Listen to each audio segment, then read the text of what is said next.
The crystal flutes clinked with practiced precision as father raised his glass, commanding attention from the 200 guests packed into our mansion's grand ballroom. His perfectly tailored Armani suit matched his perfectly crafted smile, both designed to hide what lurked beneath. I'm Chelsea, and this was the moment my family's carefully constructed facade began to crack. To Stewart Pharmaceuticals, father announced, his voice carrying that signature authority that had closed billion-dollar deals. 25 years of saving lives, and to the next generation who will carry this legacy forward. His eyes found mine first, then shifted to my brother Ryan, who stood rigid beside me. I felt his hand trembling as he gripped his champagne glass. Don't, I whispered, but I already knew it was too late. I have something to say. Ryan's voice cracked through the murmuring crowd. Father's smile froze, a microscopic twitch in his left eye betraying his rage at the interruption. I'm leaving the company. The words fell like bombs in the silent room.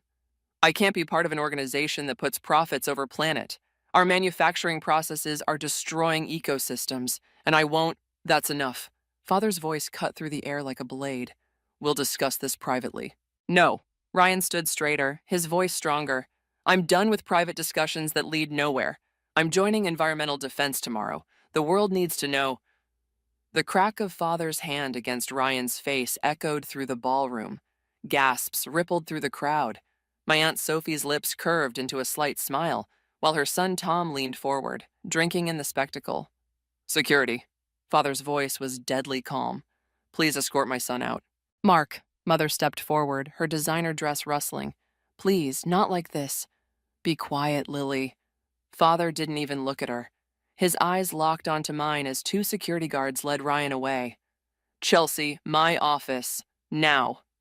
I followed him through the maze of whispers and stares, past the imported marble columns and priceless art that decorated our home. The click of my heels against hardwood felt like a countdown to execution. His office door closed behind us with a soft click that somehow sounded more final than a slam. You knew about this. It wasn't a question. Ryan has his own mind, his own beliefs, which you encouraged. He moved behind his desk, every motion controlled. Did you think I wouldn't notice the environmental books, the meetings with activists, the way you defended his ridiculous ideas at board meetings? They're not ridiculous. He's right about... He's a child playing at rebellion. Father's fist crashed onto his desk. And you're supposed to be the responsible one, the heir. Instead, you've been undermining everything I've built. Built on what? The words escaped before I could stop them. On buried research? On silenced whistleblowers? On reality, he snarled. On understanding that progress requires sacrifice. Your brother chose his path tonight. Now you choose yours. Either you step up and become who you were born to be, or you follow him out that door. But understand this, there's no middle ground anymore. I stared at him. This titan of industry, this pillar of society, this stranger wearing my father's face. In his eyes, I saw the truth I'd been avoiding. Love was conditional, family was business, and power was the only currency that mattered. Well, he straightened his tie, already composing himself to return to the gala. What's it going to be? I opened my mouth to answer, but my phone buzzed. A text from Ryan. I'm sorry, but I had to do it. Check your email. You need to see what I found in the Phase 3 trials. Father's eyes narrowed at my screen. Choose carefully, Chelsea. Everything you are, everything you have, it all comes from me. I looked up at him, suddenly seeing with perfect clarity the choice before me, his truth or mine. 3 days after Ryan's exile, I sat in Father's executive boardroom, surrounded by men twice my age who treated every word from his mouth like gospel. The morning sun caught the edge of my coffee cup, still untouched, while Father's presentation on quarterly projections droned on. The Phase 3 trials for Neuroxin show promising results, he announced, clicking through slides of charts and graphs. Chelsea will oversee the final stages of testing. My head snapped up. Across the table, Tom's jaw tightened, his knuckles white around his pen. Uncle Mark, he interrupted, given my experience with the previous trials, Chelsea has the necessary qualifications. Father cut him off. And more importantly, my trust. The words hung there, a calculated display of favoritism that made my skin crawl. I knew what this was, punishment for Tom's support of Ryan at the gala, Father's way of tightening the leash on us all. The meeting dragged on, but my mind kept returning to Ryan's text about those trials. The email he'd mentioned still sat unopened in my inbox, like a loaded gun I wasn't ready to handle. Chelsea. Father's voice pulled me back. The room had emptied except for us. The tech conference in San Francisco next week. I want you there. That's Tom's territory, I said carefully. He's been handling our tech partnerships for years. And now you will. He straightened his tie, a gesture I'd seen thousands of times. Tom lacks vision. The company needs someone who understands legacy. You mean someone who won't question you? His smile didn't reach his eyes. Careful, Chelsea. Don't mistake my patience for weakness. Ryan made that error. The threat was clear. I gathered my papers, but his next words stopped me cold. Oh, and have security sweep your office. Someone's been accessing confidential files about the neuroxin trials. My pulse quickened. Worried about more environmental activists? No. He studied me. Just ensuring family loyalty remains intact. I escaped to my office, hands shaking as I finally opened Ryan's email. Attached were hundreds of documents, clinical trial results, internal memos, buried reports. My eyes caught phrases that made my stomach turn. Severe neurological complications, suppressed findings. Projected profit margins justify accelerated approval. A knock startled me. I slammed my laptop shut as Aunt Sophie sauntered in, her Hermes scarf a splash of calculated casualness. Darling, she purred. Such dedication, working through lunch. You're becoming just like your father. Was there something you needed? She perched on my desk, a move she'd perfected to assert dominance while appearing casual. Just checking on my favorite niece. That tech conference will be quite the challenge. Tom's so disappointed. I'm sure he'll survive. Oh, he will. We always do. She examined her manicure. You know, Chelsea, power is such a fickle thing. Today's heir apparent can become tomorrow's cautionary tale. Just ask your brother. Before I could respond, my phone buzzed. A text from an unknown number. Regarding neuroxin trials, have more evidence. Meet tonight?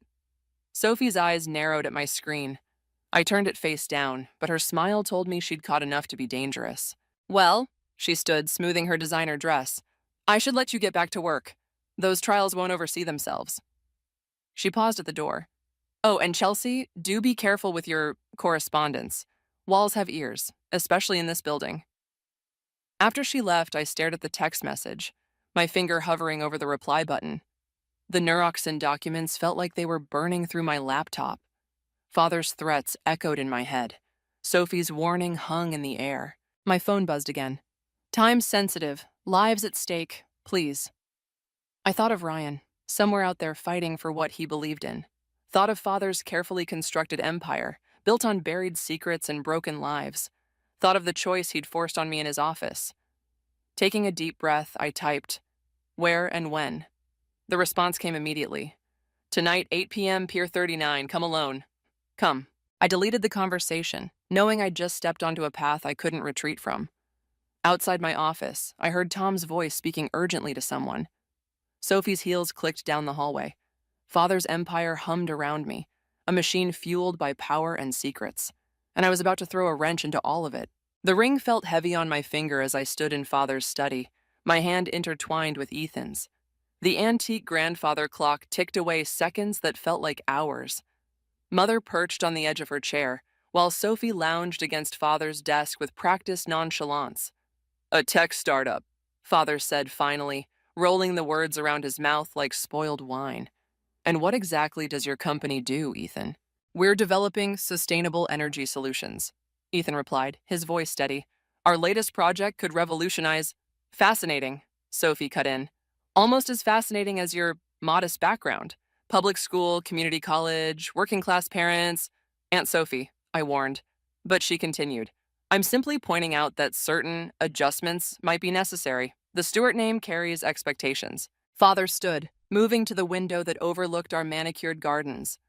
Chelsea understands those expectations. Don't you, dear? The weight of unspoken threats hung in the air. I thought of the neuroxin documents, of my secret meeting at Pier 39 last night, of the whistleblower, a former researcher named David, who'd shown me evidence that could destroy everything Father had built. Actually, I straightened my spine. I need to tell you something else. Mother's eyes widened. She knew that tone.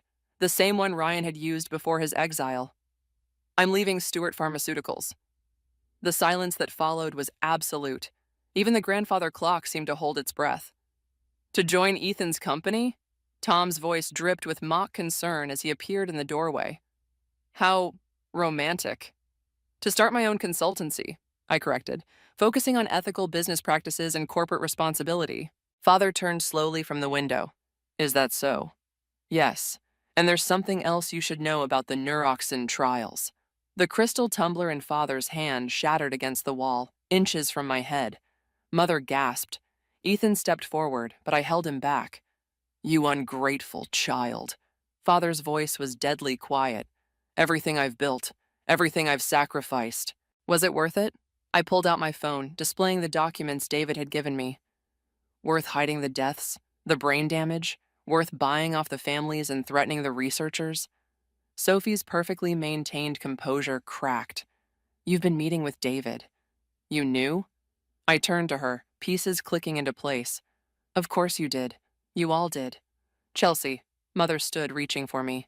You don't understand. I understand perfectly. I backed away from her touch. Ryan was right about everything. Ryan was weak. Father spat. Just like you're being weak now. That boy has poisoned your mind with his idealistic nonsense. That boy is your son. The words exploded from me. And Ethan is my choice, my future. If you can't accept that, then what? Tom stepped closer, his smile razor sharp. You'll expose the company, destroy thousands of jobs, ruin your own family? Family? I laughed, the sound harsh and foreign. Is that what we are? Because from where I'm standing, we're just pawns in his game of legacy and control. Father moved with surprising speed, grabbing my arm. You will not throw away everything I've built for some middle-class nobody with delusions of changing the world. Mark! Mother's voice cracked like a whip. Let her go.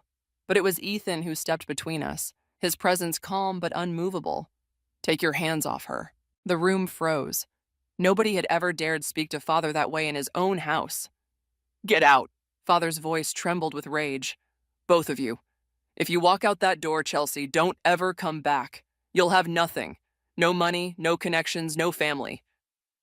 I looked at Mother, saw the tears in her eyes, at Sophie's triumphant smirk, at Tom's calculating gaze, finally at Father, this stranger wearing familiar features, twisted by power and pride. I already have nothing, I said quietly, removing my family ring, because everything you gave me came with chains. I placed the ring on his desk, took Ethan's hand, and walked toward the door. Behind me, I heard Mother's soft sob, Sophie's sharp intake of breath, Tom's derisive chuckle. Chelsea, Father's voice stopped me at the threshold. If you do this, if you expose those documents, I will destroy him. His eyes fixed on Ethan. Everything he's built, everything he hopes to build, I will burn it all to the ground. I turned back one last time, meeting his gaze. Then I guess we'll burn together. Our new apartment felt impossibly small after the Stewart mansion, but watching Ethan cook dinner in our tiny kitchen, I felt something I'd never experienced in that gilded cage. Peace. Your mother called again, he said, stirring pasta sauce. Third time this week. I deleted the voicemail without listening. Any word from the investors? Meeting tomorrow. He hesitated. Tom showed up at our office today. The wooden spoon in my hand snapped. What did he want? To invest. Said he's looking to diversify his portfolio away from pharmaceuticals. Ethan's voice remained neutral, but his shoulders tensed. Mentioned some concerns about Stewart Pharma's stability.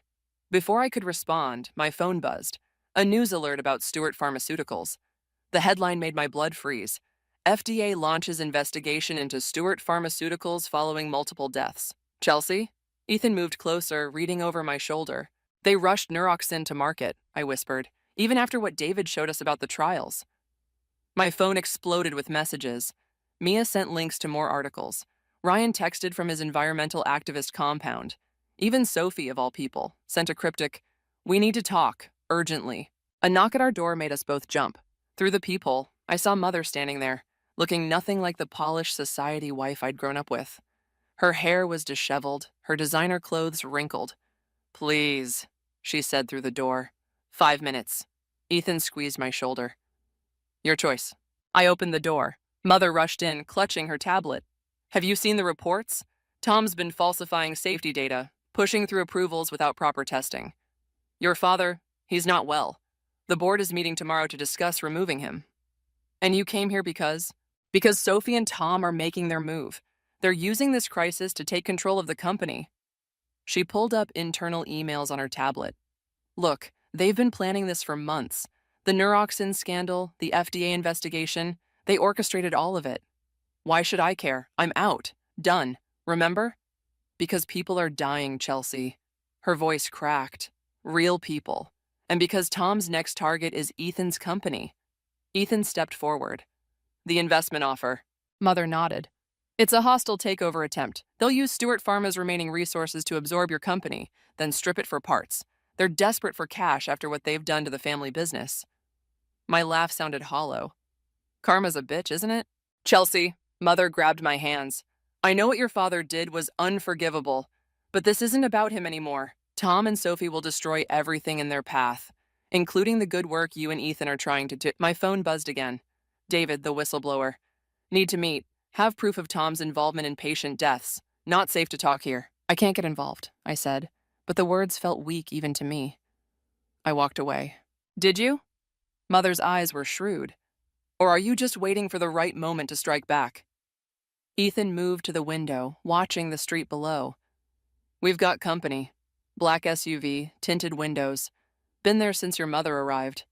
Mother's face paled. They followed me. I'm sorry, I didn't think. Who's they? I demanded.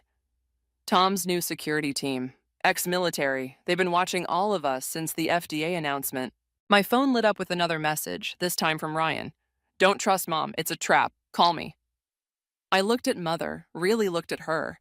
The dishevelment seemed too perfect, the timing too convenient. Why are you really here? She met my gaze steadily. Because sometimes the only way to protect what you love is to destroy what threatens it. She stood, smoothing her wrinkled clothes with suddenly steady hands. You're not the only one who's been playing a long game, darling. The pasta sauce burned on the stove, filling our tiny apartment with acrid smoke. Outside, car doors slammed. Mother's phone chimed with a text, and for a split second, I glimpsed the sender's name, Sophie. Choose quickly, Chelsea, Mother said, moving toward the door. Tomorrow's board meeting will change everything. Question is, which side of history do you want to be on? She left us standing there, the smoke alarm shrieking overhead, as multiple sets of footsteps echoed up the apartment stairs. Ethan grabbed my hand, his expression grim. Back door? He asked quietly. I squeezed his hand, thinking of David's evidence, Ryan's warning, Mother's subtle threat, and Tom's approaching thugs. No, we stopped running. It's time to fight fire with fire. The footsteps grew closer. The cream-colored invitation sat on our kitchen counter like a loaded gun. Father's 60th birthday celebration, printed in gold leaf, as if luxury could mask manipulation.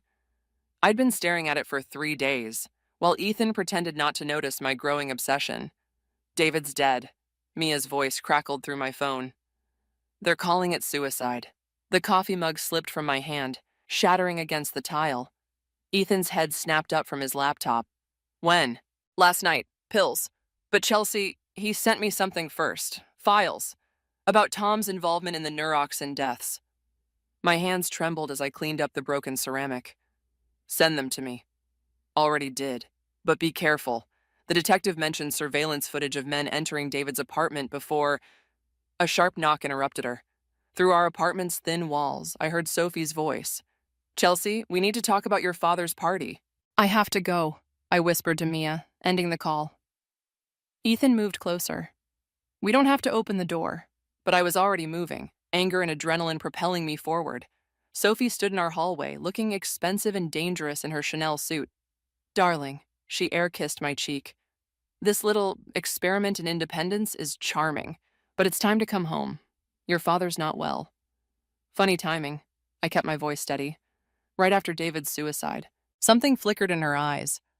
Such a tragedy. Depression is a terrible thing. Is that what Tom's calling it? Her smile tightened. I don't know what you think you know. I know enough. I stepped closer. About the falsified trials, the covered-up deaths, the bribes. David showed me everything before you had him killed. Careful, Chelsea. Her voice dropped. Accusations like that could be dangerous. For everyone. Her eyes flicked to Ethan, still watching from the kitchen. Your father's birthday party, tomorrow night. Come alone. We'll discuss your concerns there. Is that a threat? It's an opportunity to protect what matters. She pressed something into my hand, a USB drive. Preview of tomorrow's board presentation. Tom's quite proud of his plan to acquire Ethan's company. Such innovative technology. Shame if something happened to it. My fingers closed around the drive. Get out. After she left, Ethan touched my shoulder. We could leave, start over somewhere else. They'd follow us. I plugged the drive into my laptop. Besides, I'm done running. Documents filled the screen. Acquisition plans, shell companies, evidence of corporate espionage against Ethan's firm. My phone buzzed with a text from Ryan. Got your message. Meeting set with environmental defense lawyers tomorrow. They're ready to move on the neuroxin evidence. Another text arrived, from Mother. Whatever Sophie told you, don't trust it. Meet me tonight, alone. Ethan read over my shoulder. It's a trap. Everything's a trap. I stood, pacing our small living room. David's dead because he tried to expose them. They're coming for your company. Father's birthday party is just another power play, and I'm supposed to choose sides in their game. So don't play. That's not an option anymore. I showed him the latest news alert. Stewart Pharmaceuticals' stock plummets amid corruption allegations. Chelsea. Ethan's voice was gentle. Revenge won't bring David back. Or fix your family. This isn't about revenge, but even I heard the lie in my voice. It's about justice. Is it? He picked up Father's invitation. Because from here, it looks like you're letting them pull you back into their world. The world you fought so hard to escape. Before I could respond, my phone lit up with an email from Tom. Subject line, about tonight's accident. My blood ran cold as I opened the attached photo. Ethan's office building, smoke pouring from broken windows. The message read, electrical fire, such a shame. Tomorrow's party would be a good time to discuss preventing future accidents. Ethan's phone started ringing. His business partner, probably reporting the damage. He answered, moving to the kitchen, his face tight with controlled anger. I stared at Father's invitation, hearing Sophie's threats, seeing David's dead face in my mind. The USB drive hummed with dangerous secrets. My phone blinked with messages from Mother, Ryan, Mia, each pulling me in different directions, each hiding their own agenda. Tomorrow night, Father's birthday, the board presentation, environmental defense lawyers, all the pieces moving into place for a final confrontation. I'm going, I said when Ethan returned. Alone. Chelsea. They killed David. They're threatening you. This ends tomorrow. I picked up the invitation, feeling its weight like a death sentence. One way or another. The Stewart mansion loomed before me, its windows blazing against the twilight sky. Security guards prowled the perimeter, their earpieces glinting. Inside, Father's 60th birthday celebration was already underway. I clutched my small gift box containing a single USB drive loaded with David's evidence. My phone buzzed. Ryan's final warning. FBI raid scheduled for midnight. Get out before then. The guard at the door barely glanced at my invitation. Miss Stewart, they're waiting in the main hall. They certainly were. Sophie materialized first, her smile sharp as broken glass. Darling, you came alone. How brave.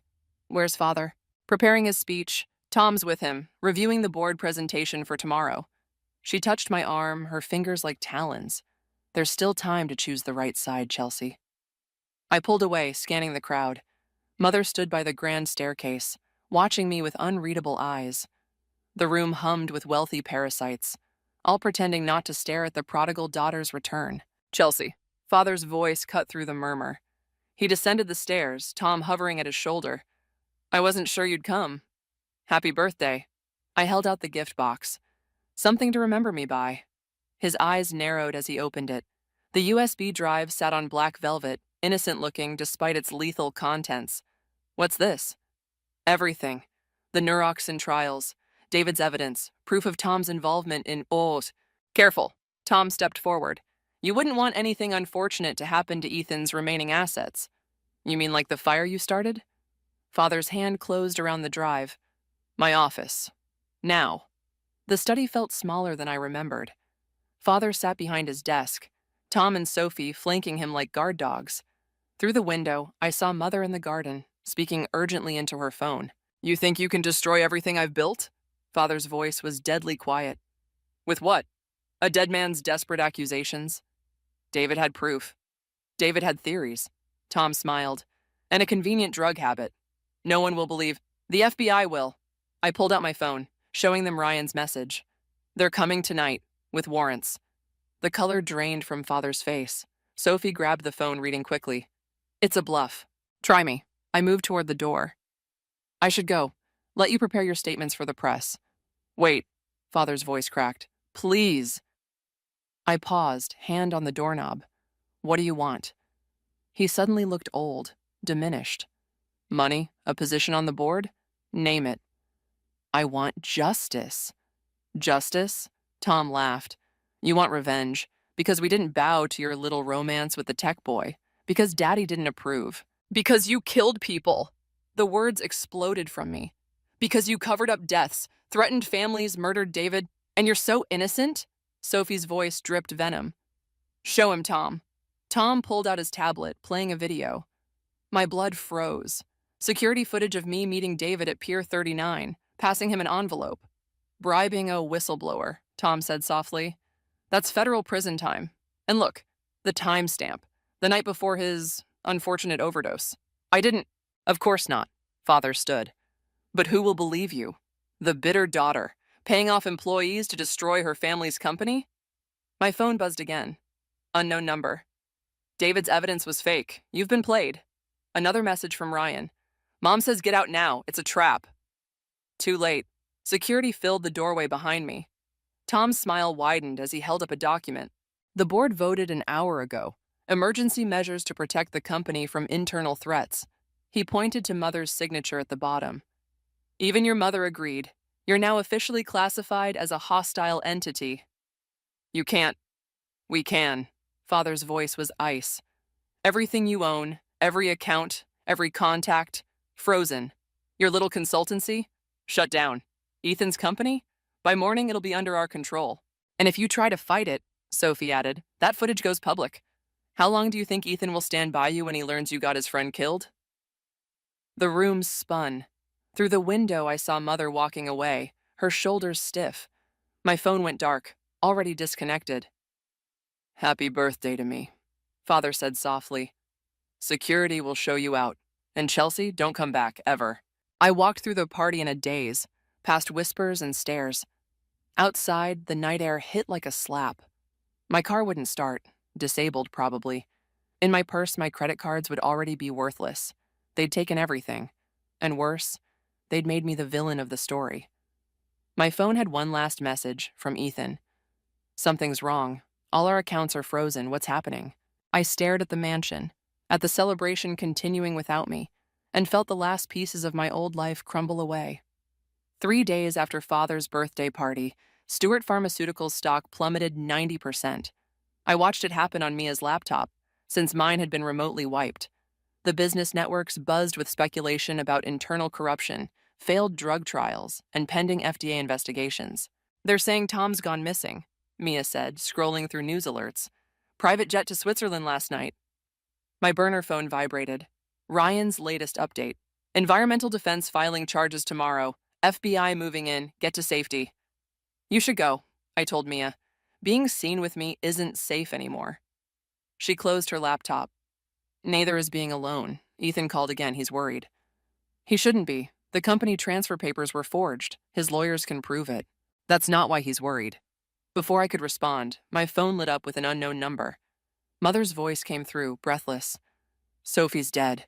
The world tilted. "What?" "Car accident. An hour ago. Mark.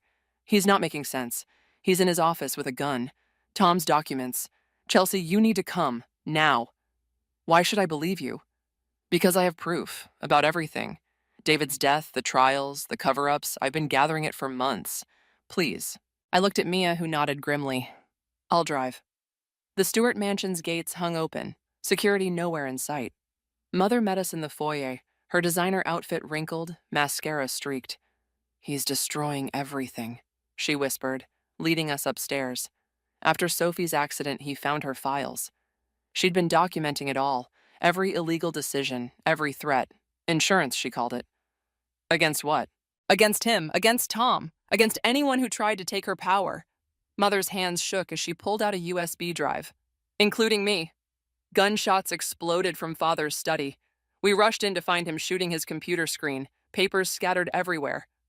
Mark! Mother screamed. He turned, eyes wild. It's gone. Everything's gone. Tom transferred it all. Every account, every asset. That ungrateful snake. Put the gun down, I said quietly. He laughed, harsh and broken. Come to watch it burn, Chelsea? Your inheritance, your legacy? This stopped being about inheritance a long time ago. Did it? He gestured at the chaos around him. Then why are you here? To gloat? To finish what your brother started? I'm here because you're still my father. Father? Another harsh laugh. I'm nothing now. Tom made sure of that. Sophie made sure of that. You made our own choices, I finished. Just like you taught us. I taught you loyalty. You taught us power, I corrected. At any cost. Well, this is the cost. Mother stepped forward, holding up Sophie's USB drive. Mark, there's something you need to see. More betrayal? He raised the gun. Truth, she said firmly. About Sophie, about Tom, about why David really died. His hand wavered. What are you talking about? Sophie didn't have an accident, Mother's voice cracked. Tom arranged it, just like he arranged David's death, just like he's arranged everything since Chelsea left. The gun clattered to the desk. Father collapsed into his chair, suddenly looking ancient. Why? Because you taught him too well, I said softly. Power at any cost, remember? Mother plugged in the drive, pulling up documents. Tom's been embezzling for years. Sophie found out, threatened to expose him, so he eliminated the threat, just like he tried to do with Chelsea. Father stared at the screen, at the evidence of his legacy's true cost. Outside, sirens wailed in the distance. They're coming, Mother said quietly. FBI, SEC, everyone. Tom's gone, but they'll want someone to blame. Father picked up the gun again, his hand steady now. I built this empire, and now you can choose how it ends, I said. Running like Tom or facing it like a Stewart. He looked at me for a long moment. When did you become so strong? When you forced me to choose between power and principle. The sirens grew closer. Father stood, straightening his tie one last time. Lily, call our lawyers. Chelsea, he hesitated. Take care of your brother, and that boy of yours. What are you going to do? He smiled sadly. What I should have done years ago. Protect my family. As FBI vehicles swarmed the driveway, Father walked calmly downstairs to meet them, leaving his empire of shadows behind. Mother touched my arm. It's over. But watching Father surrender, I realized it wasn't over. It was just changing shape, like all inherited sins do. The true cost of power was still being tallied, and somewhere in Switzerland, Tom was plotting his own revenge. Some legacies never die. They just wait for the next generation to claim them. The Stewart Mansion's auction drew a smaller crowd than expected. I watched from the garden as strangers picked through the remains of our legacy. Antique furniture, rare art, generations of carefully curated wealth reduced to lot numbers and bid cards. Mother appeared beside me, her designer clothes replaced by simple business wear. The prosecutors offered your father a deal this morning. And? He refused, said the truth matters more than freedom now. She handed me an envelope. He wanted you to have this. Inside was a single sheet of Stewart Pharmaceuticals letterhead, bearing Father's precise handwriting. I was wrong about power. It's not what we take. It's what we leave behind. The garden path crunched with approaching footsteps. Ryan, looking oddly formal in a suit, stopped short when he saw us. The environmental defense team is ready, he said quietly. They need your final statement. Mother squeezed my hand before walking away, leaving us alone among the roses she'd tended for decades. Tom's been spotted in Geneva, Ryan continued. Interpol's closing in. Let them have him. I folded Father's note carefully. We have more important work to do. Inside, the auction reached our father's prized art collection.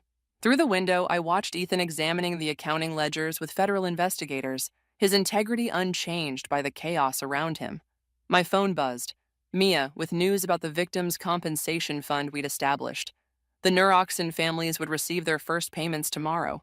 Not enough to heal their losses, but a start toward justice. Chelsea. Mother's voice drew me back. She held out a small box. I should have given you this sooner. Inside lay her grandmother's ring, the one she'd worn every day of her marriage. I can't. You can. Because you understand what I never did. Power isn't in the wearing of it. It's in the choosing. The auction hammer fell on the last lot. In the driveway, reporters gathered for Father's final press conference, where he would confess to everything. Not for immunity or mercy, but because truth had become his last remaining currency. Ethan joined us, his face grim. They found Sophie's complete records. The board manipulation, the threats against David, everything. It goes back decades. And now it ends, I said firmly. Does it? Ryan gestured at the mansion. Empires don't die quietly, Chelsea. They leave echoes. As if proving his point, my phone lit up with an anonymous text. Greetings from Geneva. Family business isn't finished. T. I deleted it without responding. Tom's threats felt hollow now, like the mansion itself. All facade, no foundation. Mother touched the empty flower beds she'd never plant again. What will you do now? The question hung between us, heavy with unspoken weight. The compensation fund needed management. Father's confession would trigger more investigations. Somewhere in Switzerland, Tom plotted his revenge. But watching Ethan coordinate with the victims' lawyers, seeing Ryan's passionate work with environmental defense, feeling Mother's quiet strength beside me, I realized the answer had been there all along. We rebuild, I said simply. Not empires or legacies, something better. The Stewart name isn't who we are anymore. I touched her grandmother's ring, feeling its weight. We're something new now. The auction crowd dispersed, leaving the mansion echoing with footsteps of departing strangers. Soon it would become something else. A museum, a school, a monument to power's cost. Father's note crinkled in my pocket as I took one last walk through the garden. The roses would bloom for new owners now. The paths would carry different feet. The legacy would fade like all things do. But standing there, watching Mother embrace Ryan, seeing Ethan's unwavering support, I understood Father's final lesson. Power wasn't in what we built or broke or avenged. It was in what we chose to grow instead. I left the garden gate open behind me, letting the past flow out like tide water. Tomorrow would bring new challenges. Tom's threats, Father's trial, the endless work of making amends. But for now, this was enough. The truth unveiled, justice begun, and family redefined not by blood or legacy, but by the choices we made in power's wake. Some would call it karma, others, justice. But as I walked away from the Stewart mansion one last time, I called it something simpler: freedom.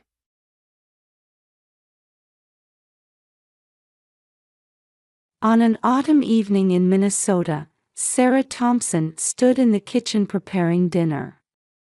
Outside the window, maple leaves beginning to change color swayed in the wind. At 42, Sarah felt a sense of peace in this ordinary routine, but also a hint of emptiness. "Tom, we're having chicken pot pie tonight," Sarah called toward the living room. There was no response. Her husband Tom was, as usual, focused on the television. Their relationship had grown cold, with conversations becoming scarce, but Sarah tried to convince herself this was the natural state of a long-married couple. As they sat around the dinner table, Sarah thought about her son Michael. He had just graduated from college and started a job at a company in Chicago. "I wonder how Michael is doing," Sarah murmured. Tom only responded with a short After dinner, as Sarah was washing dishes as usual, she suddenly heard the front door open. "Tom?" she called out, but there was no answer. When she went to the living room, Tom was there. But he wasn't alone. Next to Tom stood a girl about 10 years old. The girl's figure was dimly visible in the darkened living room. Sarah was confused and speechless. Sarah, we need to talk. Tom's voice was low, filled with tension. Tom, who is this? Sarah's voice trembled. Tom let out a deep sigh and said, Emily. You raise her, before heading towards the front door. Tom. Wait. What do you mean? Sarah desperately tried to stop her husband, but Tom opened the door and left without looking back. The sound of the door closing broke the silence. It was the moment Sarah and Emily were left alone. Sarah couldn't contain her shock and leaned against the wall. Is this a dream? Yes, it must be a dream, she whispered to herself. However, the presence of the girl before her eyes forced her to face reality. Emily's small voice brought Sarah back to her senses. I'm sorry. Emily, right? Sarah tried to smile gently, but her facial muscles wouldn't cooperate. And at that moment, Sarah gasped. As she stared intently at Emily's face, familiar features caught her eye. The color of those eyes, the shape of that nose, and the curve of that faint smile. As if looking in a mirror, there was a resemblance to her deceased sister, Lisa. Sarah's body began to tremble. The word "no way" escaped faintly from her lips. Emily looked up at Sarah with an anxious expression. Emily, is your mother's name Lisa? Sarah's voice was shaking. Emily nodded slowly. Yes, but Mommy's not here anymore. At those words, something crumbled inside Sarah. It had been 5 years since Lisa's death. All this time, she hadn't known Lisa had a child. And now, that child was standing right in front of her. Sarah knelt down, lowering herself to Emily's eye level. Emily. I'm your aunt. Lisa was my sister. Tears welled up in Emily's eyes. The two just stared at each other without words. Only the ticking of the clock marked this moment of surprise and confusion. Sarah's mind was swirling with questions and emotions that kept surfacing one after another. Sarah took a deep breath, trying to calm her emotions. Emily, standing before her, couldn't hide her exhaustion and anxiety. Come on, Emily. Are you hungry? Would you like something to eat? Sarah asked gently. Emily nodded timidly, and only the sound of their footsteps echoed in the quiet house as they headed to the kitchen.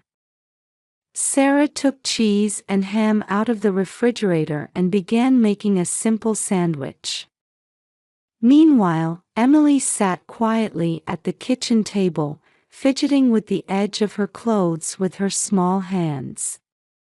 Here you go, Sarah said, offering the sandwich. Emily said, thank you, in a small voice and began to eat slowly.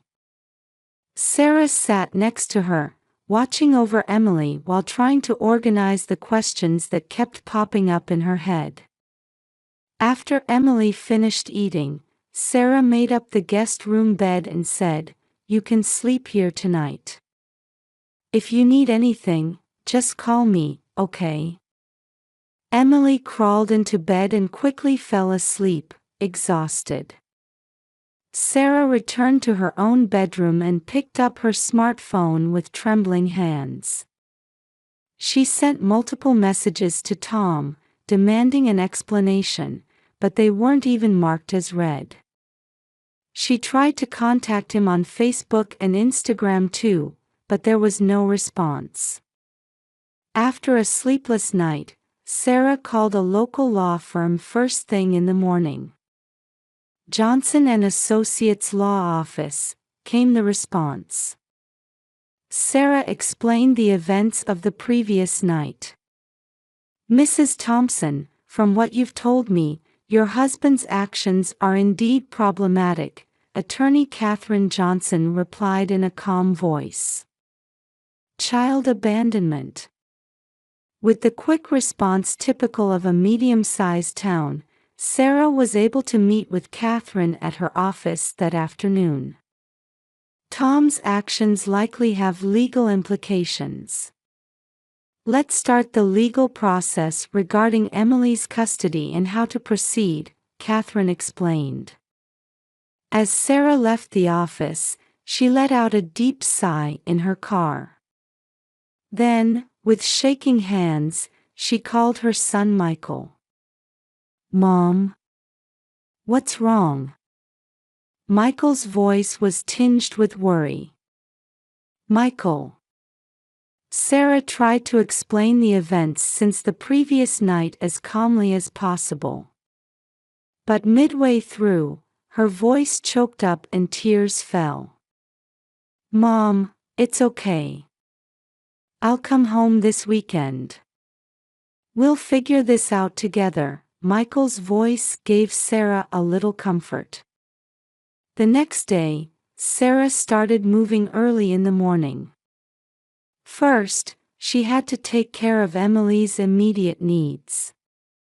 She bought clothes and daily necessities at the local mall, and in the afternoon, she contacted the local Board of Education to discuss the procedures for transferring Emily to a new school. Emily, how about starting at a new school tomorrow? Sarah suggested. Emily looked a bit anxious but nodded slightly. At dinner time, the two sat quietly around the table. Emily, do you like school? Sarah asked. Emily's expression brightened a little. I like art class, she answered, showing a small smile for the first time. On Friday night, Michael came home. Hearing his call of Mom, Sarah rushed to him and hugged him tightly. After grasping the situation, Michael said, I'll help as much as I can. Let's create a new family together, and placed his hand on Sarah's shoulder. That night, the three gathered in the living room to discuss their future. Emily seemed a bit nervous, but as Michael spoke to her with humor, she gradually relaxed. The weekend passed, and it was time for Michael to return to work. At the front door, Michael said, I'll come back soon, and Emily replied in a small voice, I'll be waiting. Hearing those words, Sarah and Michael exchanged glances and smiled. After seeing him off, Sarah took a deep breath. There were still many challenges ahead, but she felt she could move forward one step at a time. It was a morning that gave her that feeling. Around the time Emily was starting to get used to school, Sarah quietly decided to make her next move. On Catherine's recommendation, Sarah contacted private investigator Jack Morrison. Jack's office was on the second floor of an old building. Mrs. Thompson, it will take time to understand your husband's behavior patterns, Jack explained. But I promise to uncover the truth. A few weeks later, Jack contacted Sarah. I've received some important information. I'd like to meet with you in person to discuss it. That afternoon, Sarah visited Jack's office with a tense expression. Mrs. Thompson, this is going to be difficult to hear, Jack began cautiously. It's about your husband Tom, and your sister Lisa. As Sarah listened to Jack's story, the color drained from her face. Tom had been having an affair with Lisa for years. And even after Lisa's death, Tom had secretly continued to raise Emily. But why now? Sarah's voice was shaking. That's another problem, Jack continued. I got information from Tom's colleague. Tom is preparing to move abroad with a young woman. Sarah left the office in a daze. She sat in her car for a long time, her mind in chaos and her chest feeling crushed with pain. The next day, Sarah visited Catherine's office with a firm resolve. I want to start divorce proceedings, Sarah said quietly but with a determined tone. Catherine looked at Sarah sympathetically and began to explain, I understand. First, gaining custody of Emily is our top priority. At the same time, we'll investigate the possibility of Tom hiding assets. We'll seek a fair division of property. As the legal proceedings progressed, Sarah decided to take a step towards independence. She found a part-time job at the local library. I'm a bit nervous about working in a new environment, but I want to move forward on my own, Sarah told the interviewer. A few weeks after starting work, Sarah gradually began to regain her confidence.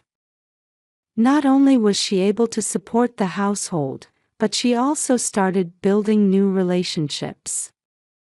Meanwhile, her relationship with Emily was also deepening. One evening when Sarah returned from work, Emily was drawing something at the kitchen table. Emily, what are you drawing? Sarah asked. Emily showed her the picture a bit shyly.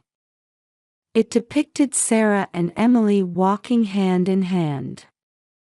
Is this us? Sarah's voice trembled slightly. Emily nodded and said in a small voice, I feel safe when I'm with you, Aunt Sarah. Sarah hugged Emily impulsively. Emily, thank you, she said, tears welling up in her eyes. That night, while making dinner together, Sarah began to slowly share memories of Emily's mother, Lisa. Your mother was a very kind person, she said. Emily listened with great interest.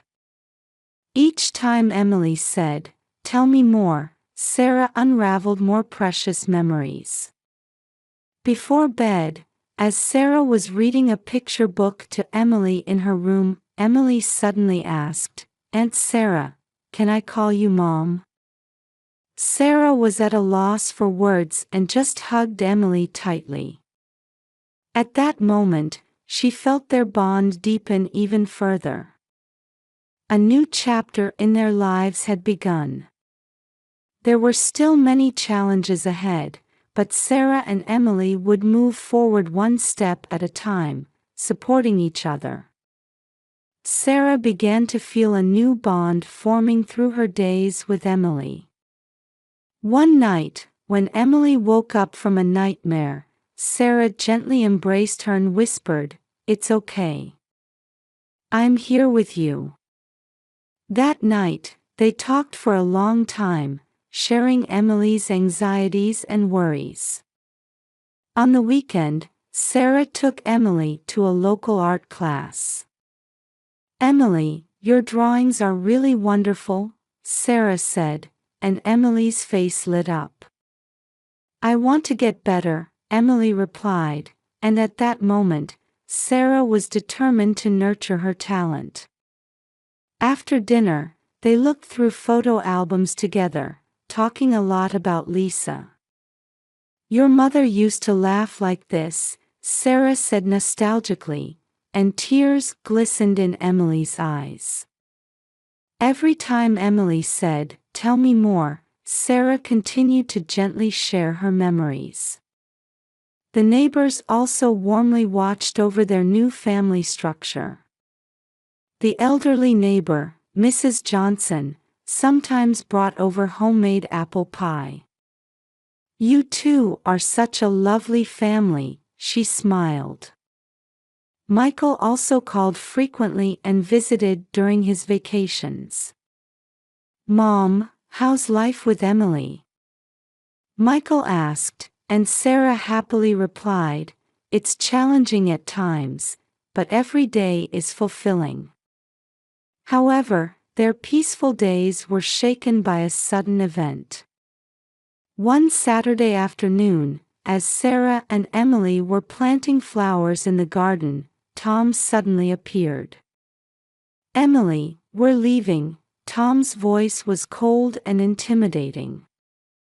Sarah immediately shielded Emily behind her and confronted Tom. "What are you doing here?" Tom replied irritably, "Emily is my daughter. She's coming with me for our new life." Sarah calmly explained, "Tom is planning to move abroad with a new woman and is trying to use Emily for a favorable property division." Emily clung to Sarah fearfully. "I don't want to go," she pleaded in a small voice. "I know all about your plans, Tom." "Legal measures are already in place," Sarah retorted with a resolute attitude. At that moment, Mrs. Johnson rushed into the garden. "Is everything all right?" she asked worriedly. Soon, other neighbors also gathered. In the tense atmosphere, the sound of Michael's car screeching to a halt was heard. "Mom!" Michael shouted as he ran over. "Tom, just give up," Sarah said, suppressing her trembling voice. "We have evidence of your misconduct. We're prepared to submit it to the court." Tom looked around and realized he was at a disadvantage. Muttering, "Damn it," he turned on his heel and quickly left. Sarah let out a deep sigh of relief. Hugging Emily tightly, she gently said, "It's okay now. We'll always be together." Surrounded by neighbors and Michael, Sarah and Emily held each other tightly. Having overcome this crisis, their bond had grown even stronger. A few weeks after the confrontation with Tom, Sarah was taking deep breaths in the courthouse hallway. Catherine placed her hand on Sarah's shoulder and encouraged her, "It's going to be fine. Everything will work out." The verdict was announced, and the divorce was finalized. Sarah was also granted sole custody of Emily. The judge stated, "Considering the defendant Tom's inappropriate actions, I judge it best to grant custody to the plaintiff Sarah." As Sarah left the courtroom, she hugged Emily, who was waiting. "It's all okay now. We'll always be together." That night, Michael called Sarah. "Mom, I've decided to move back home." Sarah was surprised but couldn't hide her joy. "But what about your job?" "It's okay, I was able to transfer to the local branch. I want to be with you and Emily." The following week, Sarah started her job as a full-time employee at the library. "Mrs. Thompson, your experience is valuable to us," the library director said. Through her daily work, Sarah gradually regained her confidence. Meanwhile, Emily's talent was also blossoming. Her painting titled, "My New Family," won first place in the children's division at a local art exhibition. Watching Emily receive her award certificate at the ceremony, Sarah's heart swelled with pride. That night, Sarah sat Emily on her lap and decided to talk about Lisa and Tom's relationship. "Emily, Your mother Lisa was my sister. But she passed away early due to illness, Sarah gently explained. After Lisa's death, Tom couldn't overcome his grief and guilt. He sought a connection with Lisa through you. Emily listened quietly. But that was wrong, wasn't it? She said in a small voice. Yes, it was. But as a result, we were able to meet, Sarah smiled. A year later, on a beautiful autumn Sunday with colorful foliage, Sarah, Emily, and Michael were enjoying a picnic in the park. "Hey, Mom," Emily called out. Sarah was surprised for a moment but was soon enveloped in a warm feeling. It was the first time Emily had called Sarah Mom. "What is it, Emily?" Sarah asked gently. "How's this drawing?" Emily showed her sketchbook. It depicted the smiling faces of the three of them. "It's wonderful," Sarah said, deeply moved. The drawing was later displayed at a local event called the Family Bonds Exhibition, touching the hearts of many people. Sarah had begun local activities to support single mothers, using her own experiences. "I hope our experiences can be of help to someone," Sarah said. With Michael nodding beside her and Emily happily looking around, Sarah felt happiness. Their new life, having overcome difficulties, was set to shine even brighter.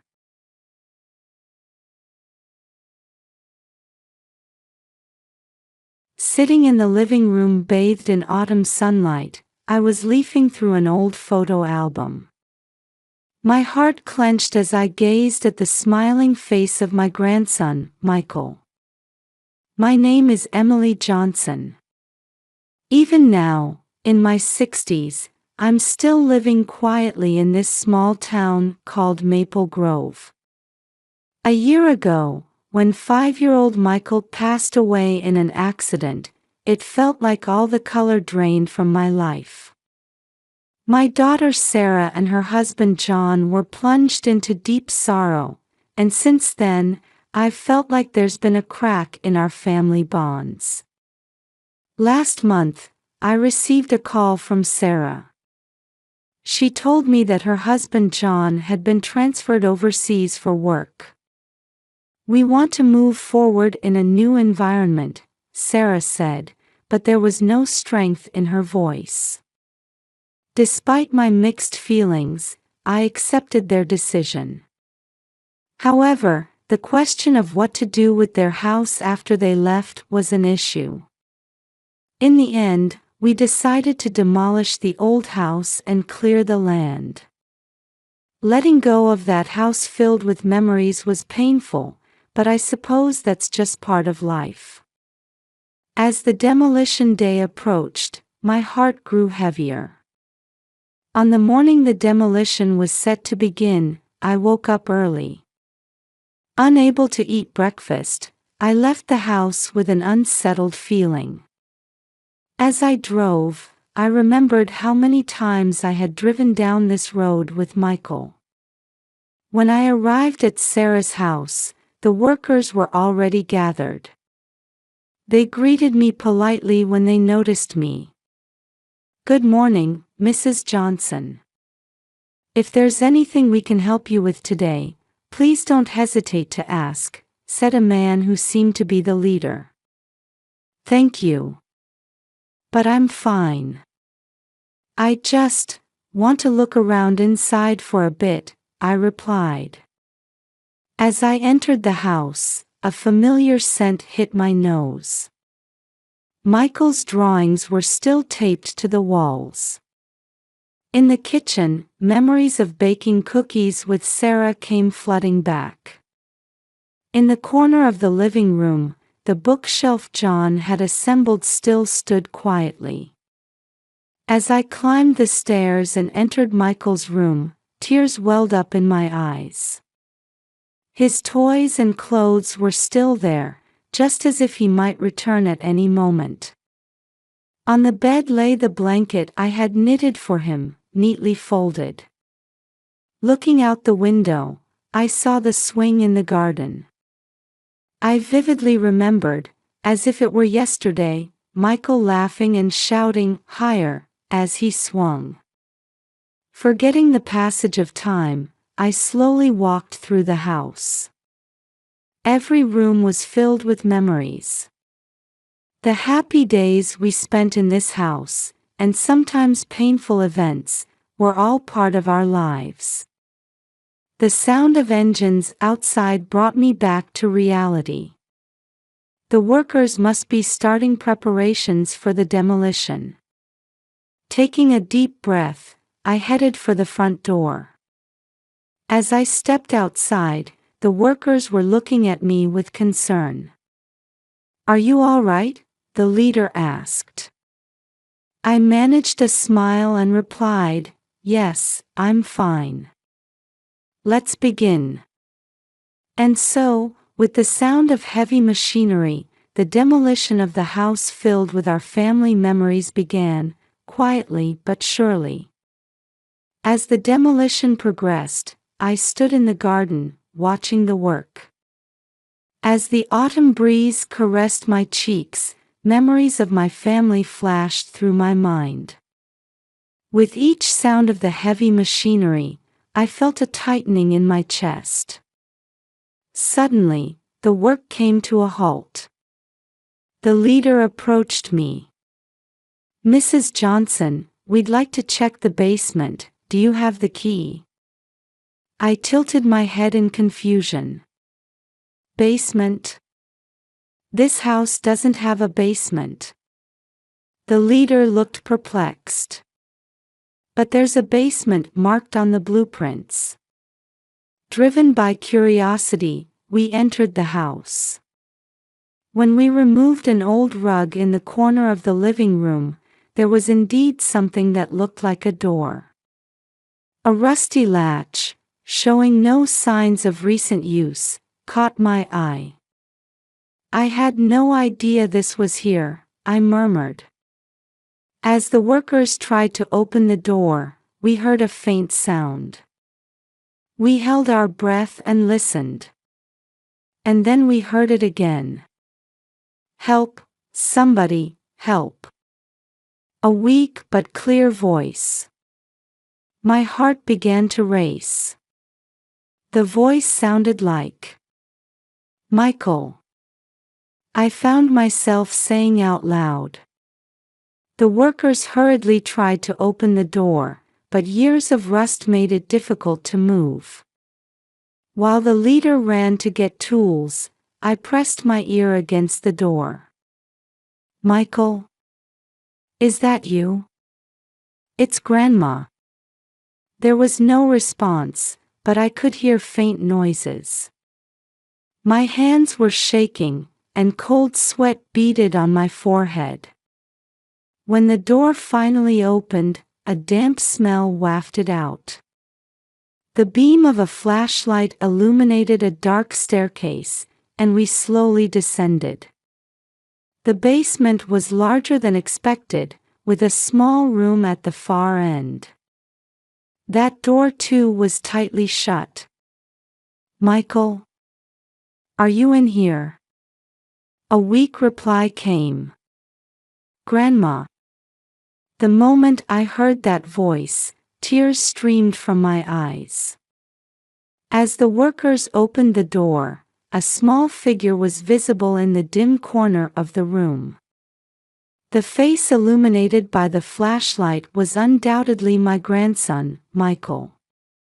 Though emaciated and pale, he was unmistakably alive. "Michael!" I rushed over and held him tightly. Michael clung to me with his weak arms. "Grandma." I was so scared. His trembling voice nearly tore my heart apart. Joy, anger, relief, and anxiety, a flood of emotions washed over me. It's okay now. Grandma's here with you. As I cradled Michael, I steeled my resolve to uncover the truth and protect Michael. That was the only thing I could do now. When I brought Michael above ground, the autumn sunlight illuminated his pale face. I quickly fetched a blanket to wrap around him and asked one of the workers to call an ambulance. "It's all right now, Michael. You're safe," I whispered as I held him close. Michael nodded weakly, still trembling in my arms. His body was emaciated, his hair unkempt, and dark circles had formed under his eyes. While waiting for the ambulance to arrive, I also contacted the police. After briefly explaining the situation, they promised to dispatch officers immediately. As the paramedics were performing an initial assessment on Michael, I dialed Sarah's number with shaking hands. After several rings, Sarah's voice came through. "Mom? What's wrong?" Taking a deep breath, I began to speak. "Sarah, listen. We've found Michael." I heard Sarah gasp on the other end of the line. What did you say?" "It's Michael. He's alive. We found him in the basement of your house." After a long silence, Sarah broke down in tears. "No, that can't be true." "It is. The ambulance is here now. And the police." Sarah's sobs intensified, and the call disconnected. A few minutes later, I received a call from John. His voice sounded calm, but there was an undercurrent of tension. "Emily, is what we just heard true?" "Yes, it is. You two need to come back immediately." John heaved a deep sigh and said, "I understand. We'll make arrangements right away," before hanging up. Michael was taken to the hospital by ambulance, and I accompanied him. The examination results showed that, fortunately, there were no major health issues, but he was suffering from long-term malnutrition and mild dehydration. As the initial police questioning began, Michael started to speak in a trembling voice. "Dad and Mom, they hid me. They said, 'Stay here for a while.'" I gasped. It was hard to believe what I was hearing. The next day, after Michael's condition had stabilized, a more detailed interview was conducted. I was allowed to be present. Michael began to speak slowly, tears welling up in his eyes. "That day, Dad and Mom put me in the car. They said it was a secret adventure, but they took me to the basement of the house." According to his account, Sarah and John had told him to wait here for a while and left him with food and water. At first, they said they would be back in a few days, but as time passed, their visits became less frequent. The police began investigating Sarah and John's financial records. And a shocking fact came to light. The two of them were deeply in debt and struggling to repay it. Furthermore, Michael had a high-value life insurance policy. The police speculated that Sarah and John had planned to fake Michael's accidental death to fraudulently claim the insurance money. Then, they likely planned to flee abroad under the guise of an overseas job transfer after receiving the insurance payout. As these facts came to light, anger and sadness swirled within me. I couldn't believe that my own daughter would do something so cruel to her sweet child. Why would they do such a thing? I muttered. The police intensified their investigation, and arrest warrants were issued for Sarah and John. Arrangements were made to apprehend them at the airport upon their arrival. My heart was in turmoil over this series of events. Love for my daughter and anger at her actions. Joy at getting my grandson back and heartache over the terror he had experienced. These complex emotions left me sleepless for days. One thing was clear, though: my mission now was to protect Michael and provide him with a safe, loving environment. As Michael was recovering in the hospital, the day of Sarah and John's emergency return approached. My heart was filled with conflicting emotions. The desire to see my daughter battled with anger at her actions. As expected, Sarah and John were taken into custody by the police upon their arrival at the airport. They didn't seem surprised and quietly complied. A few days later, after police interrogations, I was permitted to meet with Sarah and John. In a hospital room, I spent a long time preparing myself emotionally. The door opened, and the two of them entered. Sarah's eyes were red as if she had been crying, and John looked exhausted. "Mom!" Sarah called out in a small voice. I stared back at her. Why? This single word was all I could force out of my mouth. Sarah broke down crying and collapsed to the floor. John placed a hand on her shoulder, but he was trembling too. "We're so sorry, truly sorry." John repeatedly apologized. Unable to contain my emotions, I raised my voice. "Sorry. You put your son, my grandson, through such an ordeal, and you think sorry is enough?" Sarah raised her face and began to speak through her tears. We were hounded by debt, we lost our minds, we thought Michael's insurance money would solve everything. For money. You sacrificed your own child." My voice shook with anger. John cut in. "At first, we really meant it to be just for a few days. But once we told the lie, we couldn't turn back." I let out a deep sigh. "Do you have any idea how much fear and pain you've caused Michael?"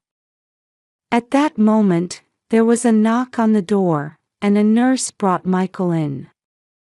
The atmosphere in the room instantly froze. When Michael saw his parents, his body stiffened.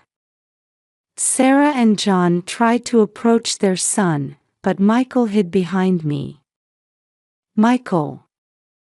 I'm so sorry," Sarah said, crying. Michael remained silent, clinging to me. Feeling his small body tremble, I embraced him protectively. John knelt down, lowering himself to Michael's eye level. "Son, Dad, and Mom made a terrible mistake. We're so sorry for hurting you." Michael finally looked up and said in a shaky voice, Don't leave me again." At those words, everyone in the room broke into tears.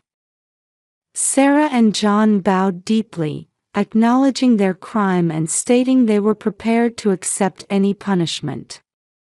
At this moment, while the family bonds weren't completely repaired, it felt like a small step towards healing had been taken.